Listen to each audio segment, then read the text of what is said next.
You've written your rough draft. You finished your first round of revisions.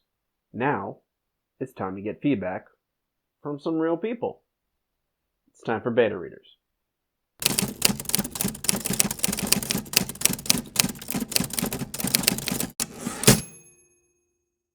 Beta readers, if you don't know, are a group of people who will read your semi-finished book and tell you what they think about it. Simple as that. Simple, but not easy. Especially if you've never showed your work to someone else before. I'll talk about that first.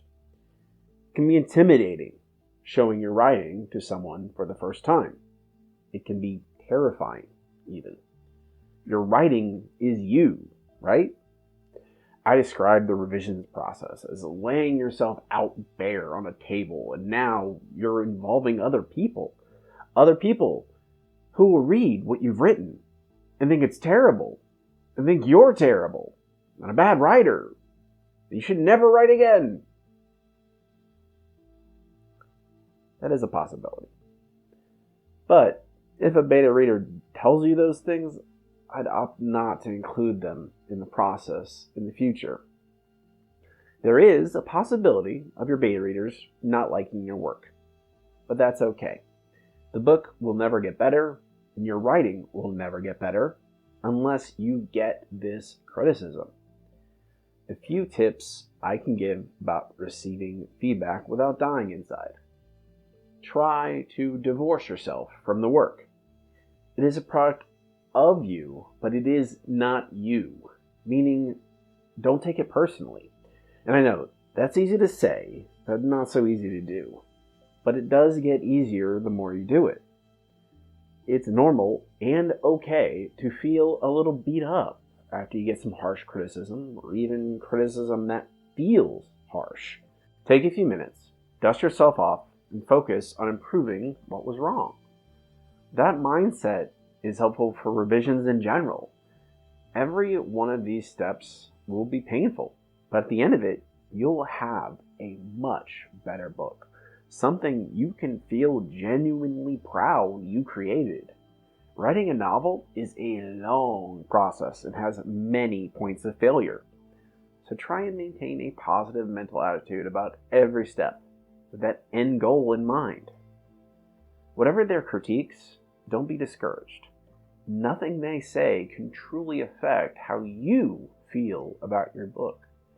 This is a useful skill to develop, even after the revisions process, when you're done with the book and you want to publish it. I think of it as putting blinders on. Because as more people read your book, no matter how good it is, no matter how many people do like it, there will be people who don't like it. That's okay. Not every book exists for every person. No matter what, you have to believe in it. You have to believe in your work. As corny as it can sound, you have to have faith in your own work. That starts here. You have to believe in your own work almost to the point of absurdity. Now, for more practical matters. How to find a beta reader. Start with people you know. Friends and family who read. That's an important distinction.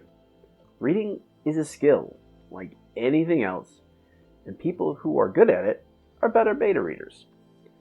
If they read your genre regularly, is less important. It's a nice bonus, but not essential. Aim for at least 4 different sets of feedback. If you can get more, that's great, but 3 or 4 is the bare minimum. Once you exhaust your friends and family, look to writing communities online.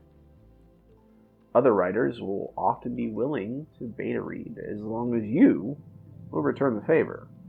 Discord and Reddit are great places for it. There's less chance of people pulling punches here, for both good and ill.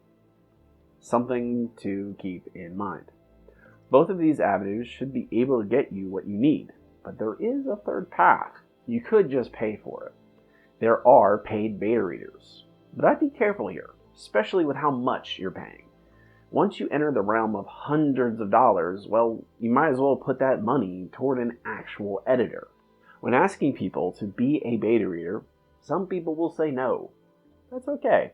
Some people will say yes and then not read your book.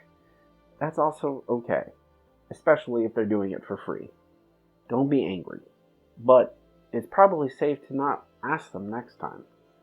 Always ask more people than you expect to need because there will be attrition. Now, what questions to ask after they've read your book? Well, start broad, funnel down into more specific questions. I generally just ask what they thought of it, if they have any big problems. I jot those down, and then I ask my questions that I noted from step 1 of the revisions process. This isn't an interrogation, more of a conversation. You can, of course, do this over text or email, but I find an actual conversation makes it much easier. Don't be defensive over their critiques. Accept them for what they are. Getting frustrated with a reader won't fix your book. Ask questions when you have them. I find it helpful to describe my intentions with a scene or a character, and let the beta reader tell me if it did what I wanted, if it achieved the effect I desired. So, time has passed, and you've collected all your feedback. Now, what the heck do you do with it all? That's what I'll talk about in my next video, when we move on to the last couple stages of the revisions process. I'm Robbie Dorman. If you liked this video, give it a thumbs up. If you really liked it, click subscribe. Thanks for watching. Until next time, be seeing you.